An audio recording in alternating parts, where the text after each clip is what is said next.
Thank you.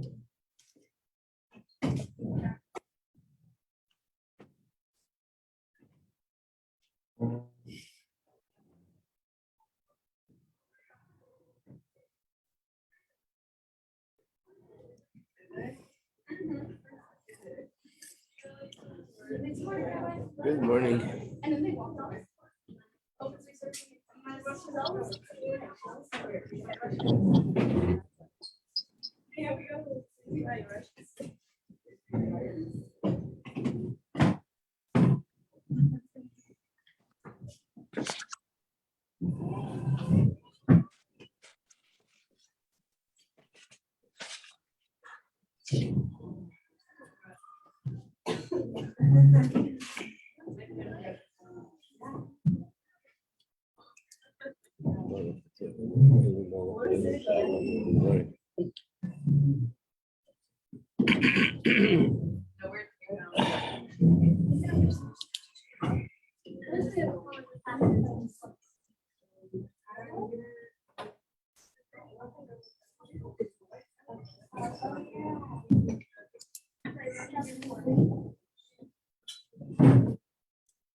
Okay.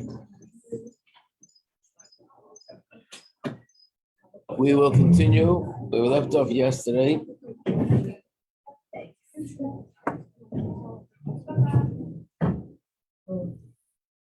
So yesterday, he described how the 10 spheres are represented by the 4 letters of Hashem's name, Yud K Vav K. The Yud is Chochmah, the first K is Bina, the Vav represents the 6 spheros, and the last K is Malchus. And the physical diagram, looking at the letters of Yud K Vav K as if it's a diagram that's describing the life force, it describes how the Chayes of Hashem goes from the highest level where things are Nakuda, just abstract, and it comes down lower, and the last Hey is where it comes down into the revealed worlds. And why is he saying this? Because now that he explained how Yud K Vav K is in the spheros, now we're going to see how it also is the neshama. The neshama is the structure of the neshama, the composition of the neshama is also in this structure, Yud K Vav K, which are again the 10 spheros. So that's where we're up to. Iggeres haTeshuva. We're reading from Lessons in Tanya, page 1045. And we are the second line from the top.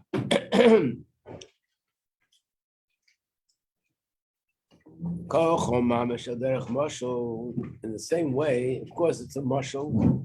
We're going to compare our neshama to the spheres of Hashem. Let's remember, it's only a mashal. And this mashal is very different. We have no choice. We have to use a mashal to understand it. So we need to use a mashal from our world, but he uses the expression hamavdil havdalas le'ein kates. You have to recognize that there's infinite distance between us and Hashem. In other words, we shouldn't imagine, like a little child, when you talk about Hashem, probably imagines Hashem is like us, but his hands are huge. His nose is enormous. His ears that go from one end of the world to the other end of the world, because he can't get out of that image and that picture that he has of a physical human being. So we have to remember, no, we use it as a mashal, but Hashem is infinite times different and distant from what we can imagine. And the same here with the neshama. The nefesh elokis, which is meteichei nafach. Also, this is something which was blown from within Hashem. So therefore, the neshama also has the structure of Yud Kei Vav Kei. Yesh b'abchinas seichel hanela. First, it has intellect, which is more hidden and more abstract, and that's chokhmah. So that's the Yud. It has the potential, like every source, that from there it could be developed into details. And when it's developed into details, it has a form and a shape, we can really grasp it.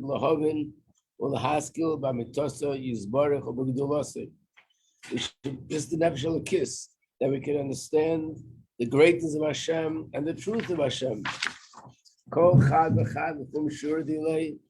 Every person on their level, according to the breadth of their intelligence and their understanding. So basically, this is the Chachma. The Chachma, again, like I told you yesterday, of course, Chachma means to understand, but it's understanding on a very abstract level. So therefore, even though we understand it, but it's more like me lifting myself to the world of Chachma. Bina is taking the concept, developing it, bringing it down to my world where we can really grasp it and we could have a clear understanding of it, similar to the way we understand things in the physical world. So that's the Yud and the Hey. As he deepens his intellect and he widens his understanding, and he thinks about the greatness of Hashem. When we say that intellect will stimulate emotion, it doesn't mean that if you think about something for 30 seconds, you're going to be on fire. There was someone that I met that was having an issue, he wasn't a chassid, and he didn't believe in chassidus. And he said something very interesting. He said, I'll tell you the truth, I once looked into Tanya and nothing happened. Well, if you look into Tanya, you don't expect anything to happen. You can't just look at it. You have to look at it, you have to learn it, you have to understand it, and understand everything that it means and its all its ramifications. So we talk about Hashem is great. Those words alone can't do much to a person. They have to think in it deeply, think into it with its details, and then it'll arouse emotion. And what's that? That's ready the next letters, the Vav and the Hey.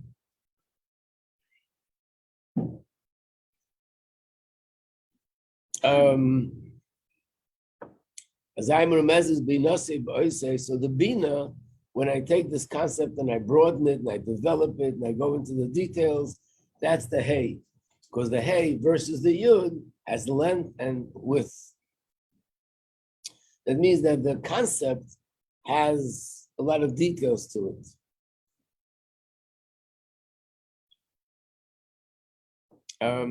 Not sure I should go into it, but maybe I'll try just say it briefly.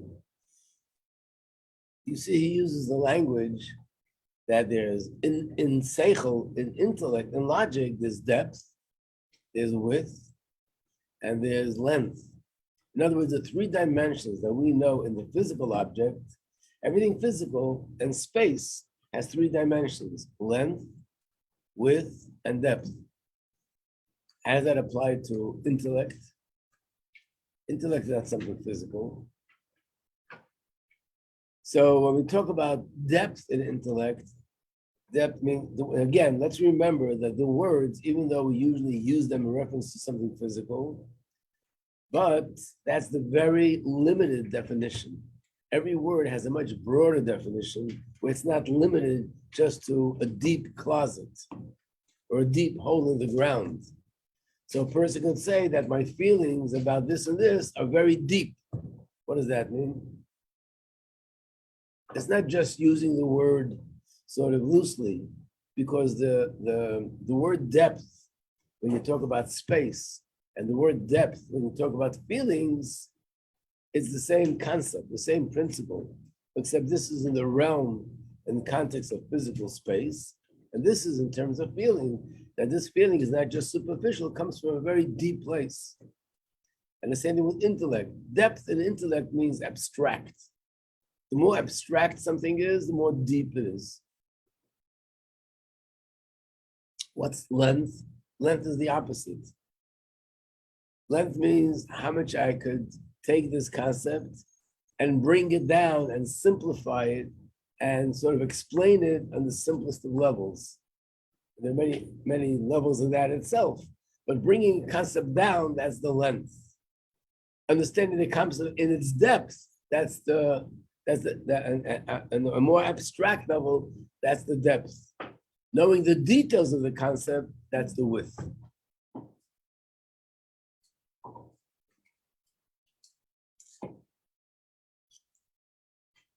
Yeah. So we were speaking yesterday how in the Chachma there really is all Bina. Right. So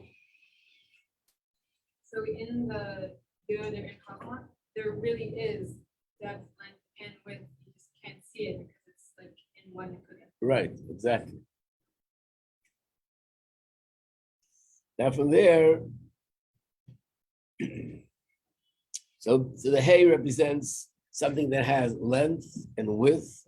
That's the shape of the hay. V'gam oirech also length. And what does length represent? Something that descends downward, that's called length. And what is the purpose of descending downward? In order to arouse and to create, to give birth, that the intellect should give birth to emotion of Gedulas Hashem, Abba v'Yirah the same, feelings of love and fear of Hashem, and all their offsprings, anything else which results from that.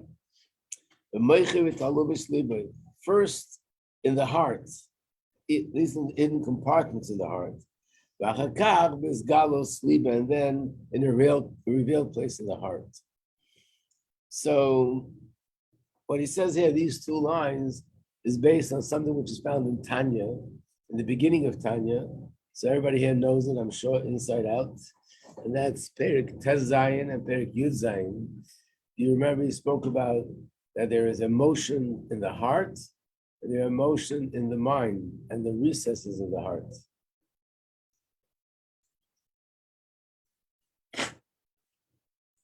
What does that mean? It means, in a sense, in the Zohar and in Tanya, it uses the metaphor of parents and children. Chochmah and Bina are the parents, and the feelings, the emotions are the children. So there are many details where we draw that parallel of parents and children. One of those details are that a baby that's born, before the baby is born, first the baby is found within the mother. And when it's within the mother, it's part of the mother. It doesn't have its own independent identity. Being born is not the moment that everything begins to exist. Being born means that the baby becomes an independent human being, independent entity. Same thing also spiritually. The process of intellect giving birth to emotion follows the same process, which is when a person thinks about, let's say, the greatness of Hashem, first there's one step where I feel emotion in my head, not my heart. What does it mean to feel it in the head?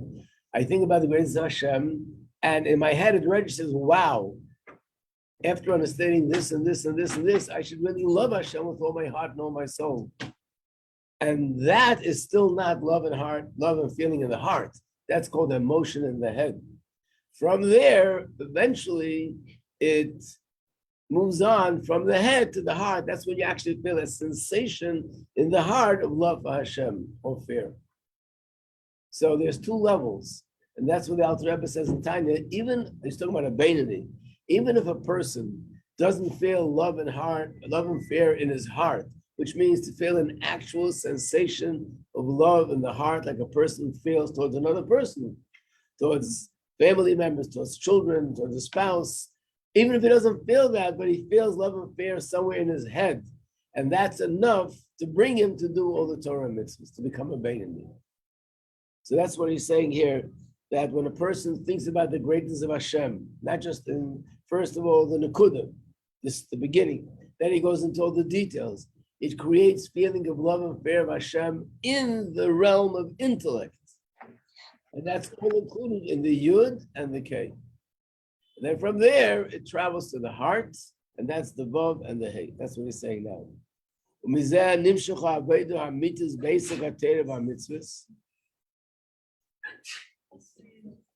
Now, sometimes we know people, And most of us could probably confess that we're in that place. We learn about the greatness of Hashem, and we understand that, wow, understanding this, I should really love Hashem, but we don't feel that it really compels me and brings me to do everything and not to violate anything like a Beinoni. So obviously, it's not really strong enough. So here we're talking about when there's a very strong feeling in the head, and the feeling is so strong that from there it'll burst and come down to the heart. And this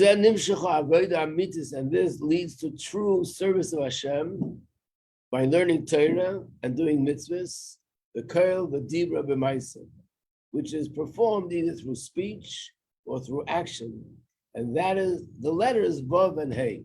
So the Vav and Hey represent bringing that feeling down to the level of action that actually expresses itself in learning and davening, doing mitzvahs, which are either verbal, like many mitzvahs are b'dibur, and many mitzvahs are through action.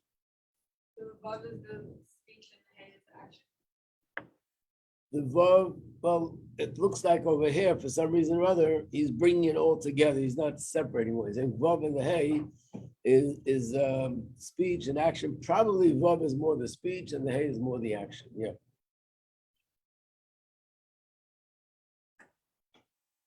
The reason why he uses the word avodah mitzvah, true service to Hashem, is because he says in the beginning of Tanya that when a person does a mitzvah, even though he does the actual act, it's not really permeated with truth unless it comes from a place that I'm doing it out of love and fear of Hashem. So practically speaking, it doesn't matter what I'm feeling. If I do the mitzvah, I've observed Hashem's will.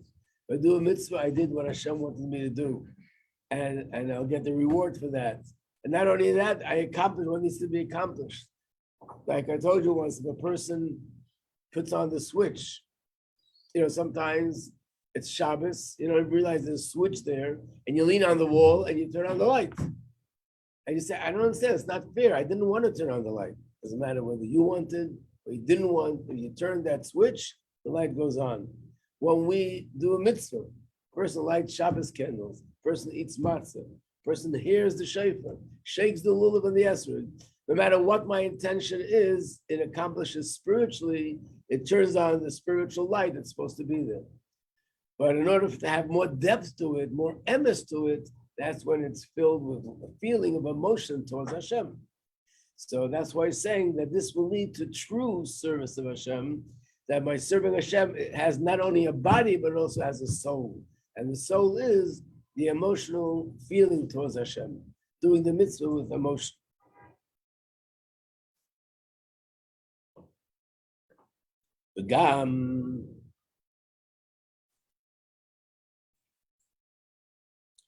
Another way of looking at the Yud,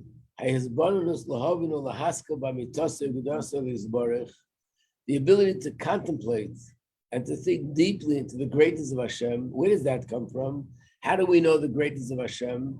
This is not something that we can just make up on our own. But Nimshachal Gam came in our Torah. We derive that from the Torah. The Raisa B'Chochma Nafkas. Torah comes from Hashem's wisdom. So Torah is the wisdom that guides us how to understand Hashem's greatness. And that's also the Yud of Shem Havaya. So that's another way of looking at the Yud, that the Yud represents Torah. So there are a lot of details here, and each detail has details, Shabbat details, but the main point in this chapter would be what? If we have to answer the question at the bottom of the question, what's the main point?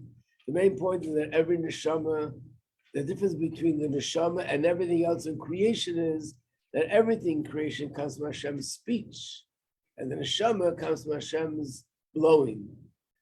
And then everything in the world comes from Shem Elokim. The neshama comes from Shem Havaya. And that's why the structure of the neshama is identical, and it is like the counterpart of the structure of the 10 spheres, which is Shem Havaya. Rabbi, Yeah.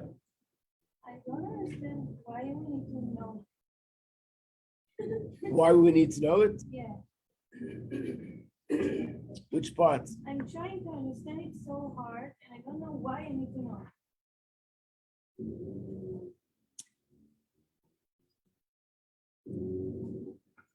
First of all, the whole rest of the Shaykh and the Mun is going to be based on this. And the reason why we need to know it is because if I know that I'm connected to Shem Havaya, which means that I have a connection to the deepest dimension in the spiritual realm, it affects me both ways. It affects me in terms of encouragement to do mitzvahs, look what I'm connecting to. And it also affects me in knowing what happens when I do an Avera, what I'm cutting off from. So basically, everything that's going to happen in terms of my Torah mitzvahs depends on understanding and to be able to truly evaluate what happens when I do mitzvahs in terms of my connection and what happens when I do Averas.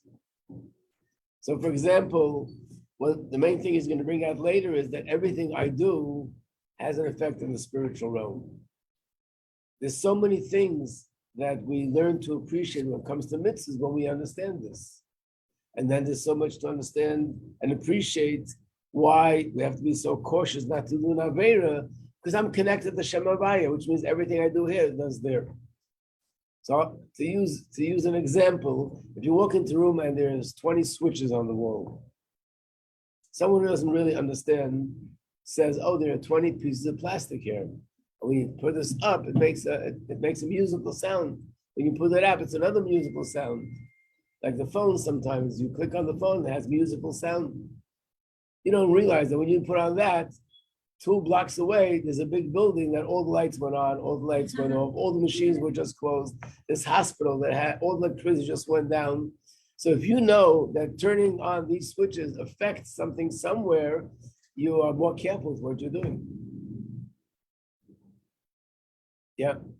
But the thing is, so that's why we need to know about how do we, like we're being told that this is how what we do affects Right. connections, but how do we internalize that? Like it's one thing when you're told this, but I mean, how could a person come to believe it? Is that what you mean? So the answer is the neshama doesn't need to believe it. He knows it. And when we're learning it, all we're doing is, in other words, there's something in me that's already has this knowledge, has this information. And when I'm learning about it, I'm just bringing it more to consciousness. We see when people, let's say, become frum, right? They go to a lecture and they hear things and they ask questions, they get answers. Okay, it's a nice intellectual discussion. But then they start changing their life. Not stop changing their life, but they change their life in a 180-degree turn that's different than the way they live, different than the way their parents live, and everybody else lives. Why is it? Because they recognize that it's emes. Every single person could go somewhere to a big philosopher and he'll argue with you. How do you know this? And how do you know that? And what's the proof? At the end of the day, it's the approach is logical and intellectual, but at a certain point, something happens. We just register in my head and my heart, this is emes. And that's what drives me to do all the things that I'm doing. Where does that come from? Because the neshama knows it already, and all I want to do is bring it more to the consciousness, but the neshama knows it. You know, there's something similar about Torah study. Before a baby is born, what happens? The malach teaches us the whole Torah, right? And then before the baby is born, I forget the whole Torah. We'll be talking about this in this class, about this boy in Yerushalayim. When I was growing up, there was a story circulating where the whole Jewish world was really like, this was the talk of the town everywhere, from one end of the world to the other end of the world. There was a Jewish boy in Yerushalayim that was 4 or 5 years old, and the whole Torah is coming out of his mouth, just repeating words verbatim. And recently, this person, who's now like in his 70s, had an interview, and he told the whole story. It's an incredible story. I mean, everyone knew the story at the time that was happening. It says that before a baby is born, this says in Gemara, you learn the whole Torah, then a malach, an angel comes and touches the baby over here, or like, what's the word for it? You know, does something, what would you call that? Flick, yeah, right under over here by the top of the lip, and the baby forgets everything. So here was a child. This is the story, the way he tells the story. He's sitting in cheder, 4-year-old, still didn't know how to read, and his teacher mentioned a pasuk. So this 4-year-old said, continued what it says further in the Chumash. And the father was like, whoa, how did you know that? And he said to himself, probably his father really sits and studies with him. But then the next day, he mentioned something not from Chumash, something from Daniel, one of the books of the Navi. And again, he starts, after he says one word, he continues what it says after that. Happened again and again. And he was like getting the goose pimples. What is going on with this kid? Wow, forgot. Then he said something from another place in Chumash and another place in Chumash. And wherever he mentioned, he kept going. Then he started with Gemara. He started to repeat Gemara. So he went to the principal of the school and he said, listen, we have to talk to the parents. It's not simple. He talked to the father and they started testing him. And whatever they mentioned in Torah, he just went off. He said something, he continued by heart as if he's reading out of the book, a kid that doesn't know how to read yet. It became such a big sensation. People were coming, Rabbanim were coming, Rosh Hashivas were coming. And not only that, people were like there's a chassid, a Lubavitcher chassid Yerushalayim. He said he tried it with Likuti Torah from the Alter Rebbe. So he read a line and he continued what it says inside Likuti Torah. It was incredible. So the father was going crazy. First of all, it's just not normal. It's not a normal child. Second of all, everybody has attention on him. He was afraid that he wouldn't be able to grow up in a normal way. So he went to a Rebbe who was called the Belzer Rebbe. There are all sorts of stories going on. So he writes in this article, I want to tell the story as it is, and all the rumors you heard, it's all Babamaises. This is what happened. I went into the Belzer Rebbe, and the Belzer Rebbe also tested me. He writes exactly what he did. He opened the Gemara on a certain page, and he read. And then the Belzer Rebbe said, enough. It's enough. That's what he said to him. Then he told his father, don't talk about it anymore. Don't let anybody test him. Don't let anybody talk about it. You'll see it'll be forgotten. And then slowly, he forgot everything. Wow, why? Why? Yeah. I'm not a Rebbe, so I can't explain why. But the Belzer Rebbe was a Rebbe, and he was a tzaddik, and he did what had to be done, that he should forget so he could live a normal life. It wasn't meant to be. And what happened was that he writes, the reason why I didn't come out with an interview until now was the Belzer Rebbe told my father, forget about it, don't talk about it. So when people came, I never wanted to talk about it. Now I guess it's so many years later, we're talking about nearly 60, 70 years later, he feels comfortable telling the story, especially when he heard all sorts of interesting rumors about how happened, what happened. So the question is this, if the Malach teaches me the whole Torah, and then after that I forget everything, so why did he teach it to me in the first place? What's the point? So the answer is, once he teaches me the whole Torah, which means I have it in my memory, then when I'm learning Torah, what I learn will register, and I'll be able to know it better because it's already there from before. The same thing here. We already know the truth about Hashem. We know the truth about mitzvahs and Torah. We know what it is, but it's all sort of, we don't have it in the conscious level because Hashem made, it should be free choice. But when I learn about it, the reason why it registers as emes is because I already know it, and all I'm doing is bringing it up to consciousness.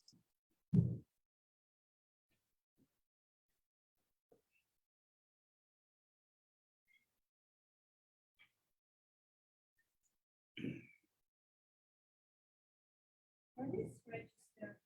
Register? In Hebrew, there's an expression, the coin drops, as you go, Simon Nafal. What does that mean? The first one means it registers. The Nechnas, I got it.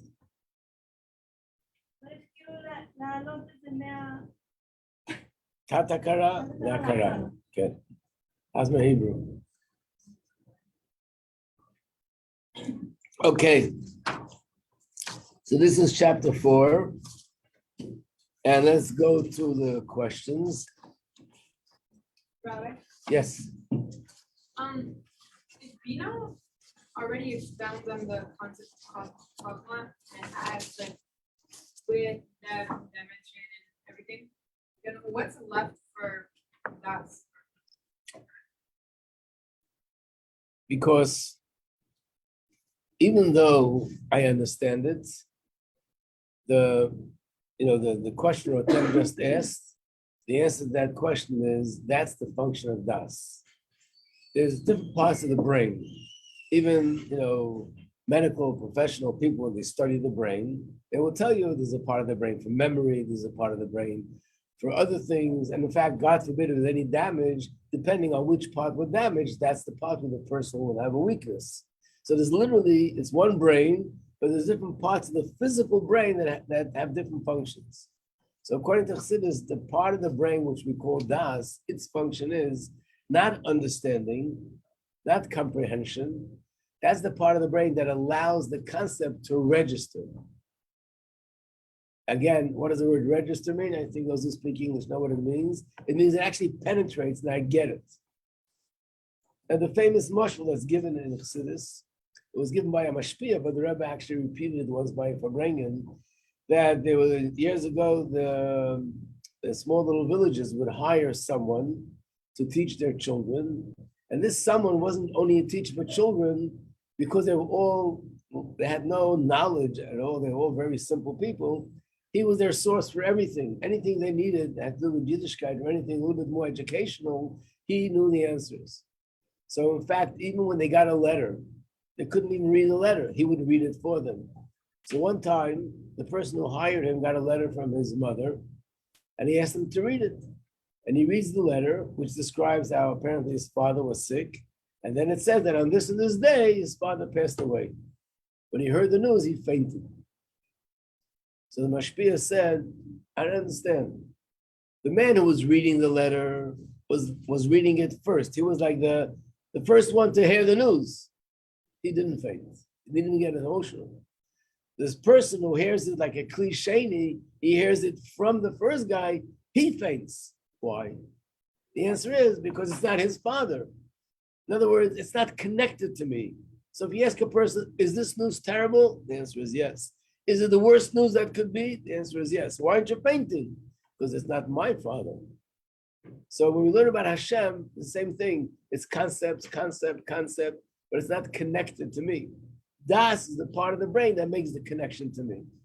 So in Gashmis, we don't need so much to do anything special. Like if you walk by a store that has really delicious things in the window, you don't have to meditate, being that there's chocolate on top and there's some cream over here. And it must probably taste good, so therefore I should really want it. And then all of a sudden you want to eat the food. It's a natural reflex. Why? Because we're already connected. You see a heap of money and basically you can take it, you get excited. How come you didn't meditate? Because we're naturally connected to money, to food, and to Gashmis, the good benefits. When it comes to Ruchnis, we're not connected naturally. I mean, deep down, yes, but not on a conscious level. So therefore, I need to do something to make that connection. Das is that bridge that allows the concepts to penetrate and become part of me. Is that why it's not part of the That's why sometimes it's not that it's not part, it's included in the Chachma Bina because it's not a separate thing. It's just taking A and B and allowing it to penetrate.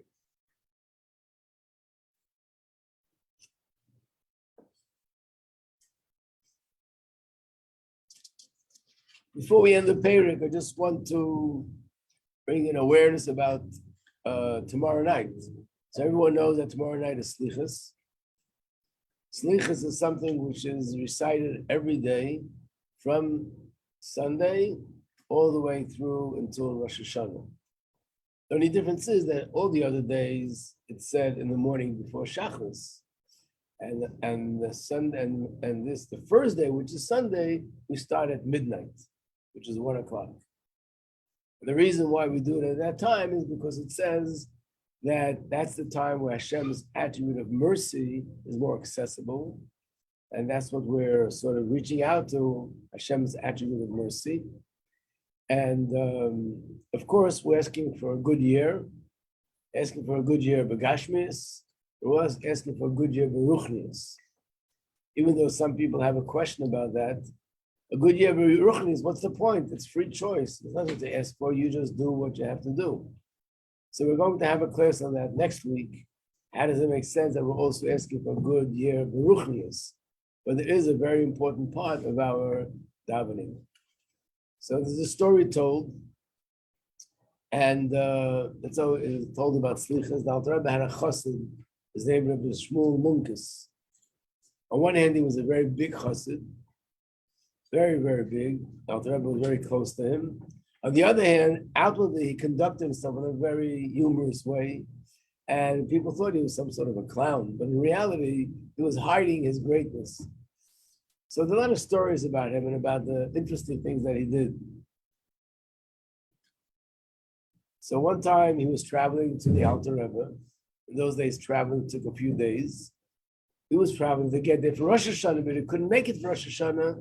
So the Shabbos of Slichas, he ended up on the road, and he stayed in the house of an older couple, a man who was a farmer and his wife. Comes at 1 or 12 o'clock at night. They knock on his door, and they say, Rabbi Yehuda, we're going to shul to say Slichas. So he says, what Slichas? So they say, what? A Yid with a long white beard doesn't know what Slichas is? And he says, what Slichas? So they say, it's before Rosh Hashanah, so we get up in the middle of the night, and we ask Hashem, it should be a good year, the cow should give good milk, the field should give good fruit, and everything should be in a good way. So he says, wow, I can't believe it. I know little children get up at night to ask for food. Adults should get up in the middle of the night to ask for food? Of course, they had no clue. What in the world is he talking about? What he meant to say was, is that what Slichas is all about? Just to have good food, the cow should give good milk, and the field should give good crop. Slichas means forgiveness. It's all about my relationship with Hashem. Of course, we're asking that it should manifest in a good year, Begashmias, with all the brachas. So practically speaking, Slichas, just to let you know, it starts about 1 o'clock. It takes usually about a half hour, a little bit longer, maybe 35 minutes. And there were years when we used to make copies of it and give it out. But I think everyone could probably, if you don't have it, you ask a friend. There's an app, free app. You can download it. You have it on your phone. I'm talking about the Slichas with the English, and you'll be able to follow it. It's similar to the davening on Rosh Hashanah. There are certain parts everybody says together, and there's a special tune that the Chazan uses. And then there's certain parts where he says a pasuk and everybody follows the pasuk. He says a pasuk and everyone follows the pasuk. And then there's a part which they open the Aron Kodesh and they say Shema Kirleinu. That's closer towards the end. And like I told you about Rosh Hashanah, when you open the Ark, you open the Aron Kodesh, it means that the gates of prayer also open up in Shemayim, and that's, but you're not going to find it in the Siddur. Slichas is always a separate book called Slichas. You can go to the corner on one of the bookstores, you can buy it there if you want. But there's one in Hebrew, then you have to tell them if you want the one in English. But I think everyone should be able to download it on their phones. There's a niggin that one of the 10 nigunim that the Rebbe taught is called Rachamana di Anei. That's part of Slichas. So all the years after Slichas was over, when the Rebbe would leave, he would wave his hand and start this niggin. So that's the custom. Another thing that you might see, which is a little bit strange, is that when you come to 770 before Slichas, it'll look more like Simchas Torah than Slichas. People are dancing and jumping. And the reason for that is the Rebbe himself would say that there's a sikha of the Frierdiker Rebbe, where he said that people would walk to Slichas wobbling, which meaning that Shabbos before Slichas, they would have it for bringing, and of course say the Chayim, and they would go towards Slichas with Simcha. So this is a theme which the Rebbe always emphasizing, whether it's Elul, Rosh Hashanah, Yom Kippur, Simcha, Simcha, Simcha, Simcha, Simcha. Not in a way that we're down. We're focusing on the fact that Hashem is forgiving and that Hashem is accepting, especially in Elul. He receives us with a smiling face. And Baruch Hashem, that we have this great merit that we're going to Slichas and Hashem will forgive us. That's what we're supposed to be thinking, not what if. That's not the way we're supposed to be approaching it. So this is where that simcha comes from. Now it's interesting that Erev Rosh Hashanah, the day before Rosh Hashanah, that's the day that Rebbe would accept the pan. We'll have a class on that also coming week. What is a pan? But you all know, more or less, most of you hear from the first time. So pan is very different than all other letters that people send to the Rebbe. They would send it to the office, and the secretaries would hand it over to the Rebbe. Pan was different. Pan, the Rebbe would stand there personally. Everybody walked by and handed the Rebbe personally their pan. And when was this done? Erev Rosh Hashanah. As the crowds grew, so many people came, the Rebbe started accepting panim 2 days, 3 days before Rosh Hashanah because the lines were huge. And then one year, the Rebbe said, after Slichas, which means like 1:45 in the morning, he'll accept the panis then, to start right away. So there's time for everybody to pass by and give the pan until Rosh Hashanah. In a year like this year, we have actually a lot of days. Some years you only have 3 days before Rosh Hashanah of Slichas. But this year there's a lot of time. So next week we'll talk more about the pan, how to write a pan, what is the pan, why do we do the pan, why is it called the pan, and we'll go into that. But we can start writing the pans already from Shabbos, from Slichas. So this Shabbos has a name, just like there's a Shabbos Pasha Zohar, there's a Shabbos Hagadol. The Shabbos is called Shabbos Slichas. That's what it's called. Shabbos what? Slichas.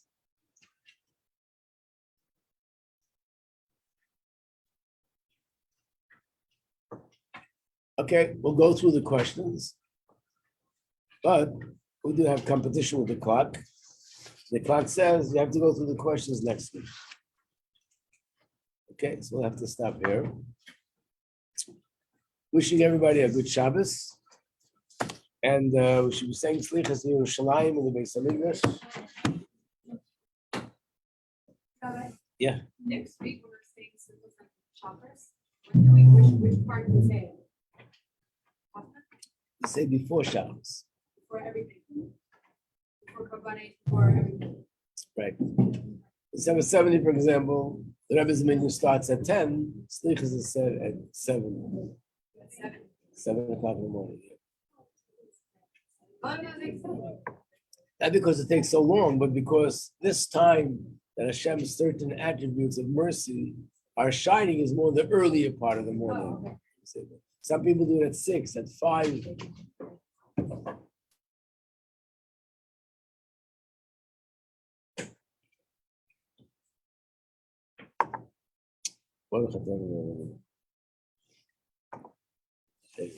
Okay.